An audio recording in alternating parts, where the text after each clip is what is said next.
கூவாத கோழி, கூவாத கோழியும் கொம்பில்லாத மாட்டுப்பாலும் குழந்தைங்களுக்கு கொடுக்கக்கூடாது. கொடுத்தா வளர்ச்சி கம்மி, சத்து இல்லை. 3 நாளையில வெள்ளாட்டு பால் தான் கொண்டாந்து ஊற்றணும் குழந்தைக்கு, முட்டூட்டில் இருக்குல்லையே. அப்போ தான் ஆட்டுப்பால் ஊற்றினா அருவு கட்டு போகும்னு மாளிகையில் மேயும் மயிலை வரவழைச்சி மயில் பால் ஊற்றினாங்க.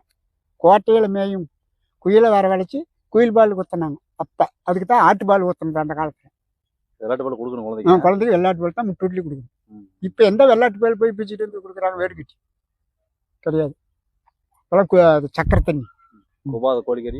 கூவாத கோழிக்கறியும் கொம்பில்லாத மாட்டுப்பாலும் கொடுக்கக்கூடாது குழந்தைங்களுக்கு. வளர்ச்சி கம்மி, மூளை வளர்ச்சி, சத்து சமத்து இருக்காது. அதை கொடுத்து தான் 40 50 மடிக்கிறாங்க. அப்போல்லாம் 110 வருஷம் தாங்க, 110 வருஷம். அப்போ சாப்பாடு வேற, இப்போ சாப்பாடு வேற. அதை போட்டு பாரு.